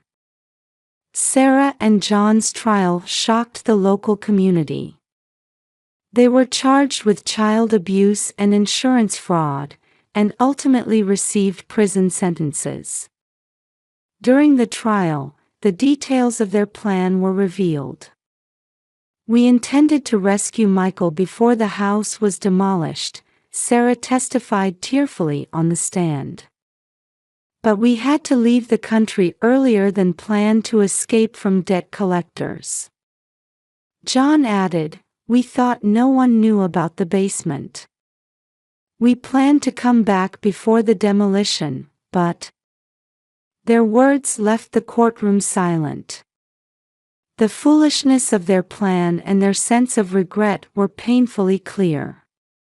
After the sentencing, I applied for custody of Michael. The court quickly approved, and Michael was officially placed under my care. As our new life began, Michael slowly started to regain his smile. With the support of a psychotherapist, he's facing and trying to overcome his past trauma. One evening, while having a barbecue in the backyard with Michael, he suddenly hugged me. "Grandma, thank you," he whispered. I hugged him back tightly. "Michael, having you here makes Grandma so happy." At that moment, tears welled up in both our eyes. They weren't tears of sadness, but of new hope and joy. Sarah and John are participating in rehabilitation programs in prison, deeply reflecting on their actions. During visits, they repeatedly offered heartfelt apologies to Michael. While Michael isn't able to fully forgive them yet, he's slowly beginning to show the courage to face his parents. Our family was hurt and nearly broken. But through this experience, we learned the true importance of family bonds. Now, we're healing our wounds and exploring a new form of family. Epilogue. 5 years later, Michael has grown into a bright 10-year-old boy. Sarah and John have been released on parole and are working towards reintegrating into society. We regularly attend family counseling, slowly rebuilding our bonds. The house that was supposed to be demolished has now been reborn as a community shelter. It serves a new purpose as a place to support children in difficult situations. Michael sometimes volunteers at the shelter. His kindness and strength give hope to many people. Our story began in despair. But now, it has become a story of hope and rebirth. Life may present unexpected challenges, but I believe that with love and courage.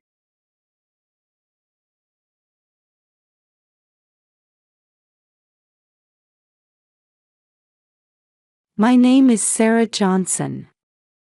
I'm 38 years old and live in the suburbs of Columbus, Ohio. Weekday mornings are always hectic. I jump out of bed as soon as my alarm goes off at 6:30 a.m. My husband Michael, 42, has already finished getting ready for work and is sipping coffee in the kitchen. "Good morning, Sarah. Looks like another busy day ahead," he says. "Yes, but I'll manage. I'm used to it by now," I reply. I work at a local advertising agency. The job is demanding, but fulfilling. After a hurried breakfast, I head upstairs to wake our 17-year-old son, Ethan. "Ethan, time to get up," I call out. Just a little longer." He mumbles. Ethan is a high school senior. With college applications looming, he's been under a lot of stress lately. He's had anxiety issues since he was young, and his symptoms tend to flare up when he's feeling pressured. "Did you take your medication?" I ask. "Yes, I'm fine," Ethan answers, rubbing his sleepy eyes. We've been dealing with his anxiety as a family. It took Michael some time to understand our son's condition, but he's supportive now. After finishing our morning routines, we all head out separately. Michael works as a middle manager at a large pharmaceutical company. Ethan takes the school bus, and I drive my own car to work. In the evening, when I return home after finishing work, we gather as a family for dinner. Tonight's menu is Ethan's favorite, lasagna. We sit around the table, sharing stories about our day. Ethan, how was your day? Are you making progress with your college applications? Michael asks. Yes, I'm getting there, Ethan answers, looking a bit tense. My husband and I have high hopes for our son's future. Michael, in particular, seems keen on Ethan attending his alma mater, Ohio State University. Sometimes I worry that our expectations might be putting too much pressure on Ethan. After dinner, Ethan retreats to his room to study. Michael checks some work documents, and I prepare for the next day. Before bedtime, I knock on Ethan's door. Did you take your medication? Let's do our best tomorrow too, I say. Yes, thanks, he replies. It's a peaceful routine. But little did we know that this tranquility was about to be shaken to its core. On Friday afternoon, I left work early to head home. I had a big presentation coming up over the weekend and wanted to focus on preparing at home. As I drove, I was thinking about what to make for dinner. Should I make tacos, Ethan's favorite, or steak, which Michael loves? As I entered our quiet residential area, I heard sirens in the distance. I wonder if someone's fallen ill, I thought as I continued driving. But as the sound of sirens grew louder, a sense of unease crept over me. As I approached our house, I was stunned by the sight before me. An ambulance was parked in front of our home, with paramedics bustling about. My heart began to race. I hastily parked the car and rushed to the front door. It was wide open, and I could hear voices coming from inside. Ethan! Michael! I called out. As I burst into the house, I saw Ethan being placed on a stretcher in the living room. His face was pale, and he seemed to be struggling to breathe. Are you the mother? One of the paramedics asked me. Yes, I am. What happened to my son? Your son called 911 himself. It seems he's having a severe anxiety attack. I locked eyes with Ethan. He was trying to say something, but the words wouldn't come out. Ethan, it's okay. Mom's here, I said, grasping his hand. With great effort, Ethan managed to squeeze out a few words. Mom, don't tell Dad. I was confused by his words. Why shouldn't we tell his father? Did something happen? Questions began swirling in my mind. Ethan, what do you mean? But Ethan was struggling to breathe again and couldn't speak. Ma'am, your son's condition isn't stable. We need to transport him to the hospital immediately, the paramedic informed me. I understand. I'll come along. I quickly grabbed my wallet and phone, then climbed into the ambulance. I sat next to Ethan, holding his hand. Beads of cold sweat had formed on his forehead.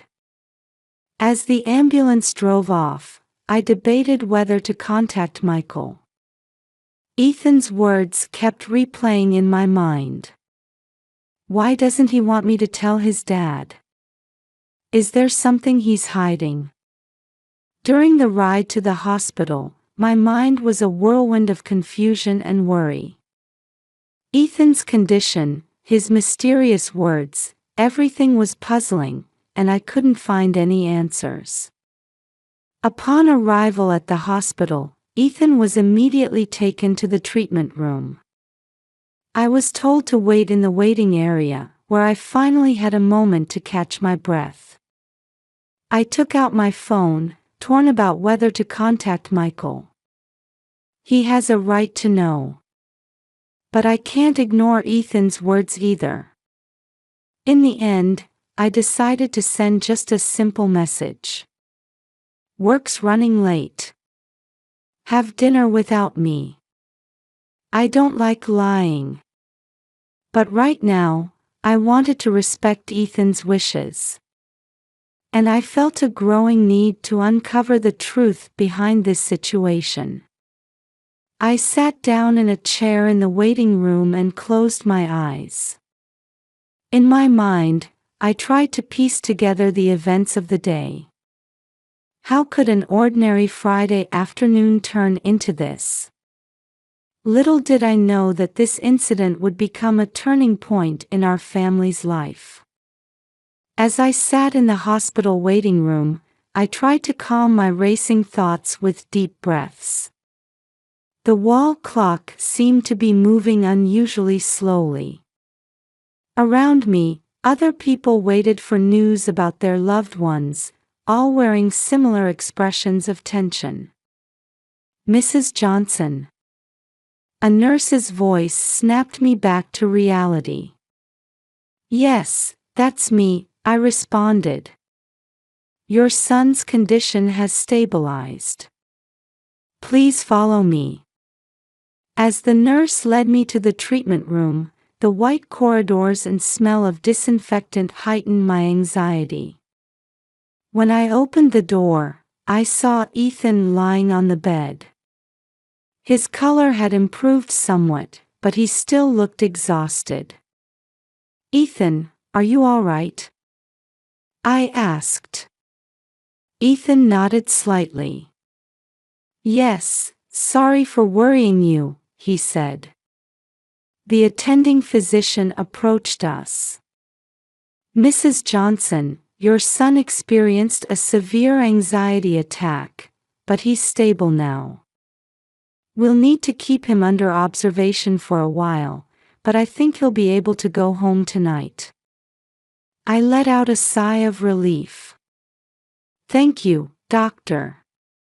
After the doctor left, I sat down next to Ethan. Ethan, what happened? And, why don't you want me to tell your father?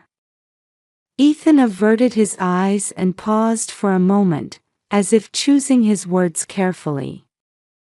Mom. I don't want to talk about it now. But please, promise me you won't tell Dad.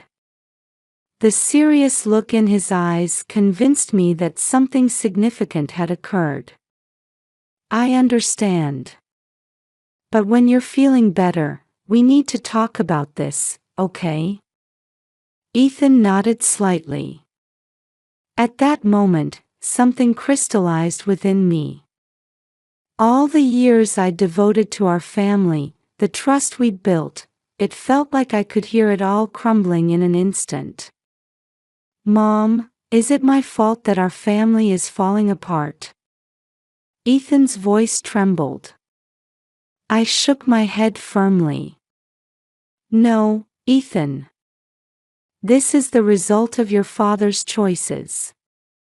You've done nothing wrong. As I said those words, a sense of resolve solidified within me. I needed to handle this situation properly. For my relationship with Michael, for our family's future, and most importantly, for Ethan's happiness. Ethan, Mom needs to take care of a few things now. But I promise, I'll always put you first in everything I do. Ethan looked at me with worried eyes, but his expression gradually shifted to one of relief. Mom, thank you. That night, Ethan was discharged from the hospital. On our way home, we talked quietly in the car.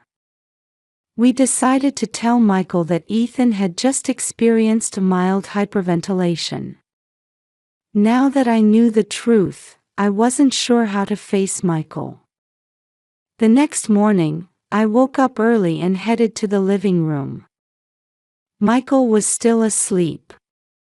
As I brewed coffee, I tried to organize the events of the past day and plan my next steps.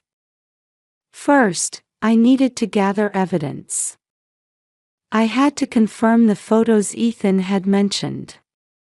But accessing Michael's computer might be challenging. Next, I needed legal advice. If I was considering divorce, I'd need to consult a trustworthy lawyer. Most importantly, I had to take care of Ethan. I needed to minimize the impact of this situation on him. As I formulated my plan, a whirlwind of emotions churned in my chest. Anger, sadness, the pain of betrayal. But I couldn't let these feelings overwhelm me. I had to act calmly and wisely. First, I sat down at the computer.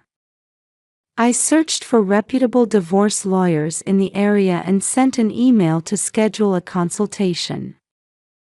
Then, I checked the websites of private investigation agencies to understand how to request an investigation. Before Michael woke up, I got ready and left the house. On my way to the lawyer's office, I sent a message to Ethan. Mom's going out for a bit. Call me if you need anything. The meeting with the lawyer was more reassuring than I had expected. Jennifer Brown, the attorney, understood my situation and provided level-headed advice. Sarah, gathering evidence is crucial. We need to collect as much information as possible, proof of infidelity, documents showing the existence of a hidden child, and so on. I nodded, taking notes. Also, we need to check your financial situation. Make sure you have a clear understanding of all assets, bank accounts, real estate, investments, everything. Jennifer explained in detail about my rights and the procedures ahead. As I listened, I felt my anxiety gradually easing. We'll file for divorce mediation once we have all the evidence. There's no need to rush. Let's proceed carefully for the sake of your and Ethan's future. After leaving the lawyer's office, I made my next decision. I needed to check the contents of Michael's computer. But how? When I returned home, Ethan greeted me with a worried look. Mom, are you okay? I hugged my son. Yes, I'm fine. Ethan, let's talk. We sat on the living room sofa, and I explained my plan to Ethan. I told him about the possibility of divorce, the need to gather evidence, and most importantly, that his feelings were my top priority.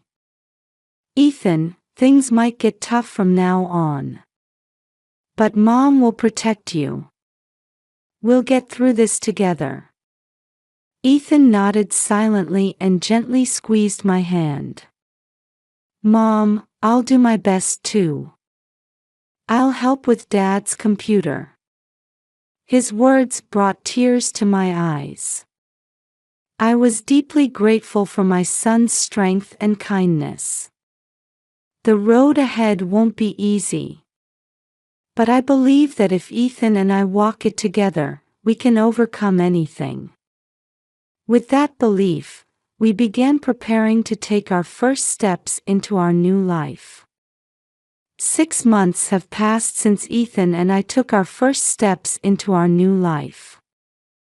During this time, we've faced many challenges, but we've overcome them by supporting each other. Gathering evidence was more difficult than I had anticipated. Extracting data from Michael's computer required Ethan's help. His courage and determination touched my heart many times. The divorce mediation dragged on, leaving us mentally and physically exhausted. At first, Michael tried to deny everything, but when confronted with the evidence, he seemed to give up. "Sarah, can't we resolve this through discussion?" he pleaded. Seeing Michael's imploring face, I momentarily recalled our past affection. But when I thought of Ethan, my resolve strengthened. "It's too late, Michael. This is the path you chose." Eventually, the court granted our divorce, with property division decided in my favor. I also received a reasonable amount of alimony. This outcome stirred complex emotions in me. Rather than feeling victorious, I felt a momentary sadness as I realized the end of our 20-year marriage. Meanwhile, Michael's life took a sharp downturn. I heard that when his mistress learned about the significant reduction in his assets, she left him. At work, he was reportedly demoted because of this scandal. "Mom, I feel a little sorry for Dad," Ethan murmured one day. His words warmed my heart, reminding me of my son's kindness. "I understand. But this is the result of life choices. We need to look forward and move on." Our new life began with an unexpectedly refreshing feeling. We sold the condo and moved to a small house in the suburbs. There's a small vegetable garden in the yard, where Ethan and I started growing vegetables together. "Mom, this tomato is so sweet and delicious," Ethan exclaimed, biting into a tomato he had harvested.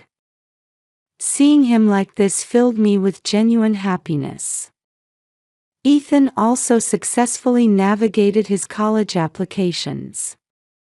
He was accepted into his first choice, Ohio State University, where he decided to major in environmental science. "Mom, I want to contribute to solving environmental problems," he said, his eyes shining with determination. I felt proud seeing his passion. I, too, began a new challenge. After the divorce, I left the advertising agency and started studying to become a counselor, a long-held dream of mine. "Sarah, your experiences will surely help many people," my instructor told me. Her words filled me with a sense of purpose. On the day of Ethan's college matriculation ceremony, I couldn't hold back my tears as I watched him standing on campus. "Mom, don't cry. I'll do my best," Ethan said, hugging me. "I'm crying because I'm happy. Ethan, I'm so proud of you." On our way home, Ethan spoke quietly in the car. "Mom, thank you for everything back then. I don't know what would have happened to me without you." As I drove, I answered slowly. "Ethan, I should be thanking you. It's because of you that I was able to be strong." In that moment, we felt a bond that words couldn't express. Epilogue. 5 years have passed. Ethan is now in graduate school, leading environmental protection projects. I've started working at a local counseling center, supporting many people emotionally. The other day, I ran into Michael at the supermarket by chance. He looked tired and older than his years. "Sarah, is Ethan doing well?" he asked. "Yes, very well. He's immersed in environmental research." "I see, that's good." As we parted, Michael muttered, "Sarah, I'm sorry. Send my regards to Ethan." When I got home and told Ethan about this encounter, he thought for a moment before saying, "Mom, we made the right choice, didn't we?" "Yes, we did. There were tough times, but we've grown stronger. And most importantly, we've remained a family that cherishes each other." Outside the window, a bird was building a nest in the tree we had planted. The beginning of a new life. Our lives, too, continue to sprout new buds. There will surely be more challenges ahead. But I believe that Ethan and I can weather any storm together. With this belief, we step forward into tomorrow.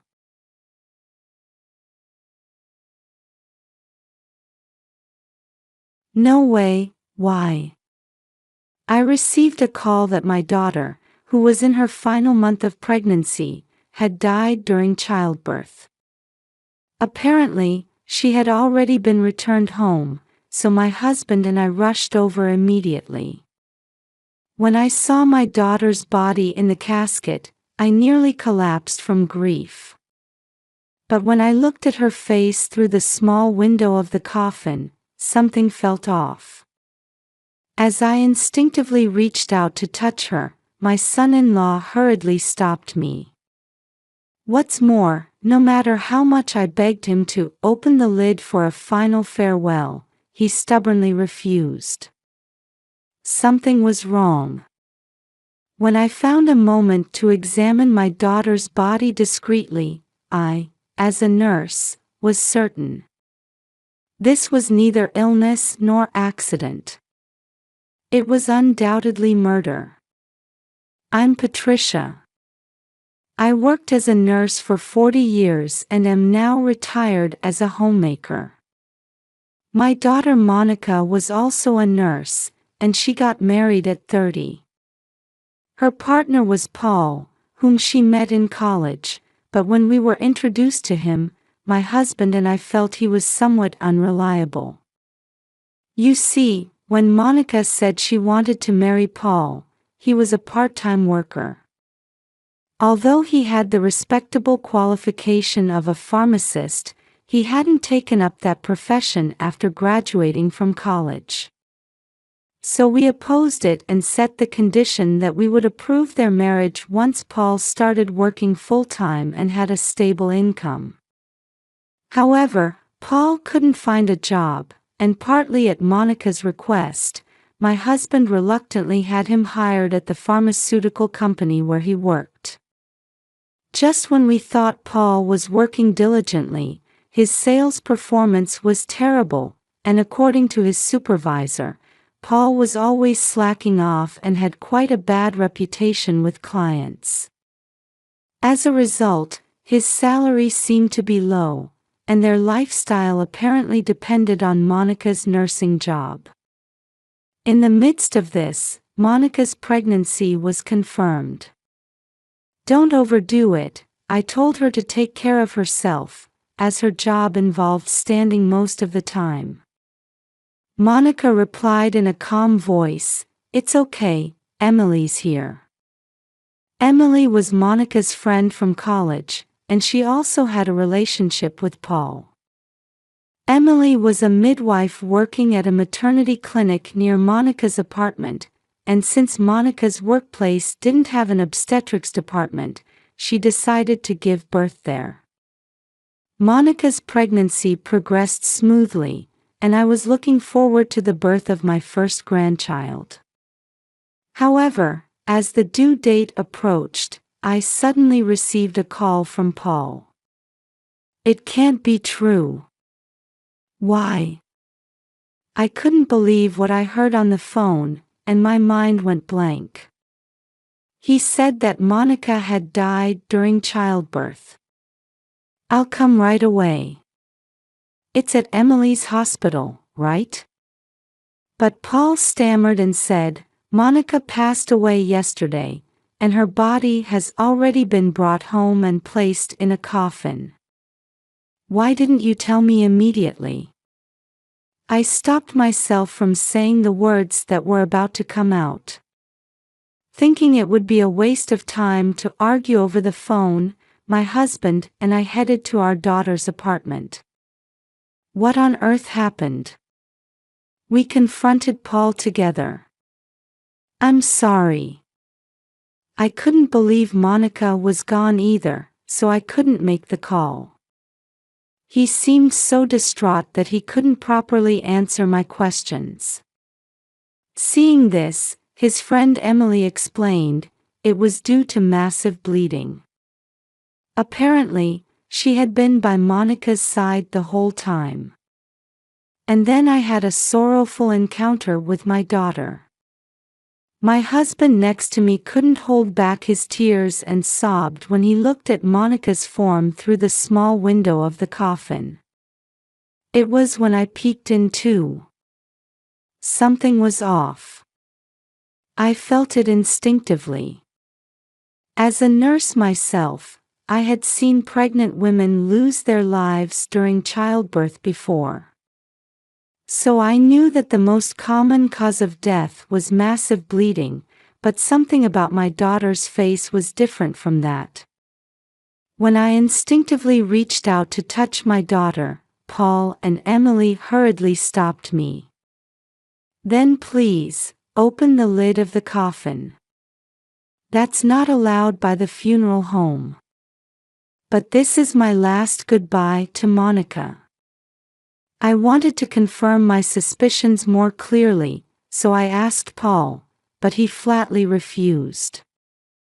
Thinking I had to investigate somehow, I asked Emily to buy some drinks, and after she left, I signaled to my husband with my eyes. He seemed to understand immediately and took Paul outside on some pretext. Taking that opportunity, I opened the lid of the coffin and examined my daughter's body. And my sense of unease turned into certainty. Just as I thought. It was so shocking that I felt dizzy and could barely stand. Still, I managed to close the lid just before the three returned from outside. Suddenly feeling nauseous from thinking about too many things, I said, "Excuse me for a moment," and left the room, rushing to the apartment building's parking lot. Not wanting to be seen by many people, I crouched in a shadowy spot when two figures came there. These people didn't seem to notice I was there and started arguing. From their conversation, I learned yet another shocking truth. I could feel an uncontrollable anger welling up inside me. A while later, when I returned to the room, Paul had just finished discussing with the funeral director, who left saying, "Then, tomorrow." Wondering what tomorrow meant, I asked, and my husband informed me, "The funeral has been set for tomorrow. There's no need to rush like that. There won't be time to notify Monica's friends and acquaintances if it's tomorrow." Then Paul sneered, "You might not know, but small family funerals are the norm these days. We don't need to make a big fuss, just seeing her off with just us is fine." Even Emily agreed with the family funeral, saying, "Monica's friends are busy and can't attend." She herself would attend, but she wouldn't listen to my opinion. Thinking it was pointless to argue further, I decided to hurry home. After all, I had a lot to do. When I got home, I noticed an envelope in the mailbox. It was a letter from Monica addressed to me, and from the postmark, I could tell it was probably mailed the day before she gave birth. I hastily opened it, and inside were Monica's hopes for the future overflowing. "I'm writing this letter because it's embarrassing to say face to face," it began, followed by expressions of gratitude to us. Next, her hopes for the child to be born. Since she knew it was going to be a girl, she wrote in dancing letters that she wanted to name her Emma. And as for what Monica wanted to do for her daughter, many things were listed. Finally, it concluded with, "I think I'll be relying on you a lot from now on, so please take care of us." My husband and I couldn't stop our tears as we read the letter over and over again. After crying for a while, I decided to take revenge for Monica. As preparation, I contacted various parties and made several arrangements. I also had one important request from my husband. This was the beginning of our counterattack. After that, I headed to the hospital to do the most important thing. And the next day, which was supposed to be the day of the family funeral, neither my husband nor I left the house. Then, in the early afternoon, Paul came barging in with Emily, yelling, "What's the meaning of this?" When I went to the funeral home, they said Monica's funeral had been cancelled. "It was your doing, wasn't it?" Paul glared at us, while Emily frowned beside him. "That's not all. When I went to the hospital, they said you had taken the baby Monica gave birth to. What's going on?" "Well, wouldn't it be pitiful for Emma to be left alone in the hospital without her mother, Monica?" Since there were no particular problems with Emma's health, when I presented my ID at the hospital and explained the situation, they let me take Emma. "Emma?" Emily looked puzzled. "It's the baby's name. Isn't it lovely?" Then Paul approached me, his anger showing. "Don't name her without my permission." "It wasn't me, Monica chose the name. Look here." I held out my daughter's letter in front of him. Paul stumbled over his words. "Well, that's fine then. But about the funeral?" I interrupted him and glared. "I looked into the funeral home you arranged, and they had a bad reputation, so I changed it to one I know. They didn't have an opening, so the funeral will be in a week, but that's okay, right?" When I said this all at once, Paul glared back at me with bulging eyes. "Don't do things on your own without consulting me." "Oh? Is there some problem with delaying the funeral?" When I asked Paul, who was expressing his dissatisfaction, he fell silent. When I said, "See you in a week then," and ushered them to the door, they reluctantly left. And a week later, many people had gathered at the funeral home to see Monica off. When I contacted Monica's friends, they all said they would make time to come and say goodbye. After all the attendees had gathered, I stepped forward and stood in front of the microphone. "Thank you all for gathering here today for Monica. Before we begin the funeral, there's something I'd like to share with everyone." As I started speaking, Paul stood up and raised his voice. "I didn't hear about this." However, I ignored him and continued. "It's the public reading of my daughter's will." "Huh? A will?" Paul was surprised but grinned for a moment. I didn't miss that. And as the venue fell silent, in the presence of a lawyer, I began to read the will. The opening was filled with words of gratitude to Monica's stepfather. My husband is Monica's adoptive father. My ex-husband was wealthy, and when we first married, I was often badmouthed as a mere nurse after his money. In the end, unable to get along with his family, I left the house with Monica. After that, I met my current husband and married him when Monica was in kindergarten. We couldn't have children together, but my husband loved Monica as if she were his own. Some of the attendees who didn't know this fact were tearing up. That's all irrelevant, hurry up and read the important part. Isn't that what everyone's curious about? I ignored Paul's urging and continued reading. Monica's biological father had passed away when she was in college. At that time, Monica inherited a substantial estate.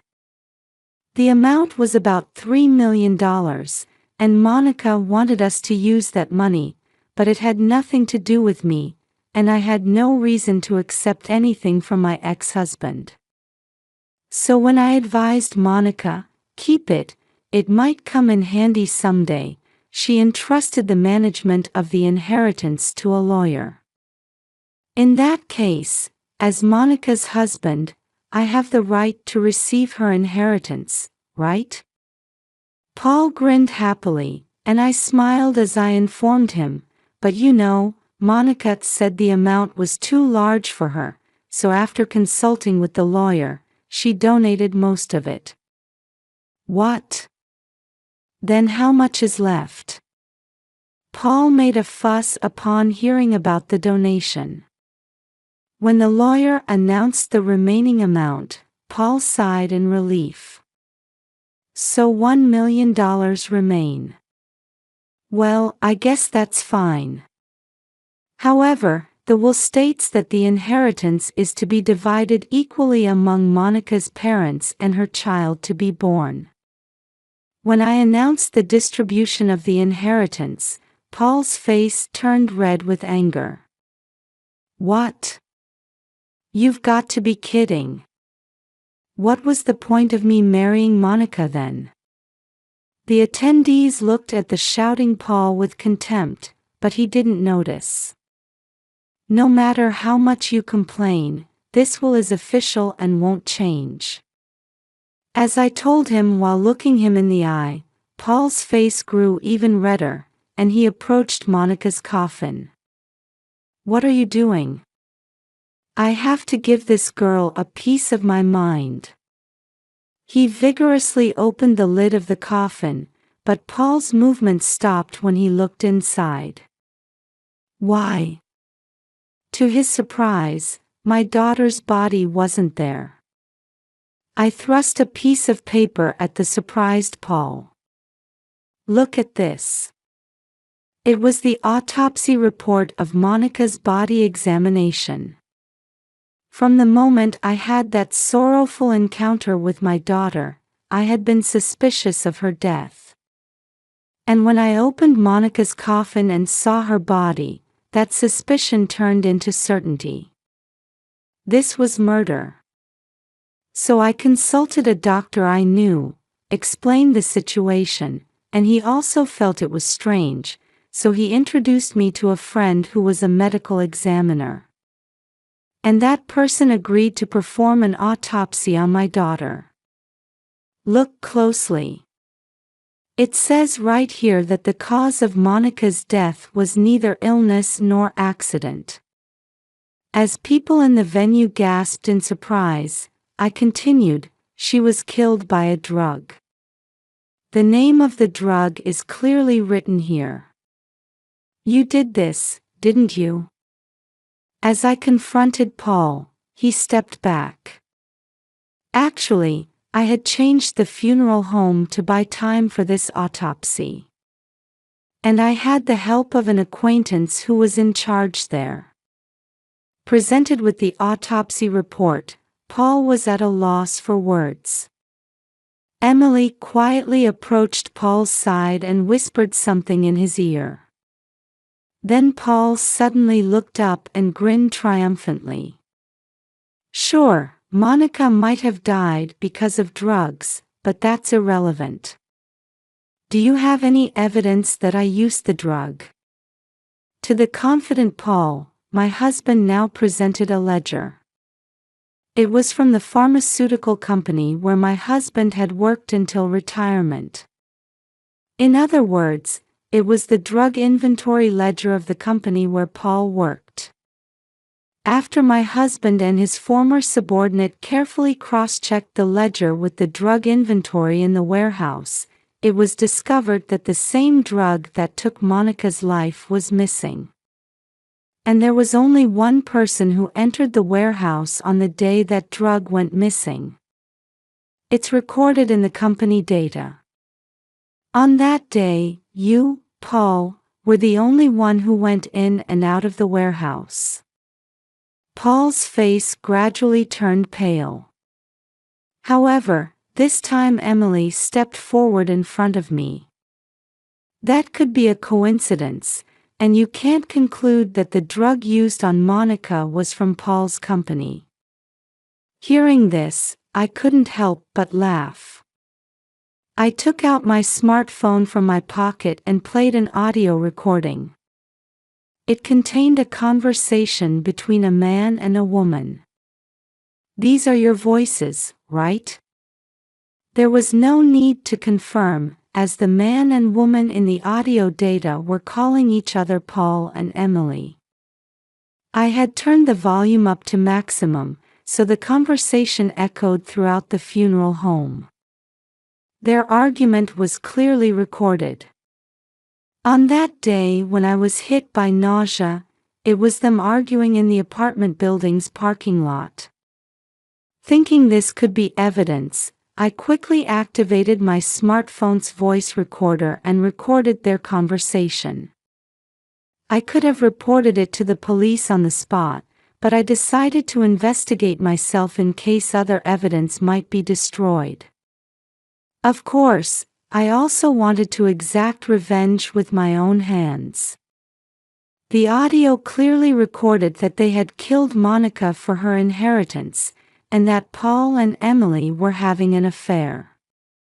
From the moment they learned that my daughter had received an inheritance during her college days, the two had been looking for an opportunity to kill her.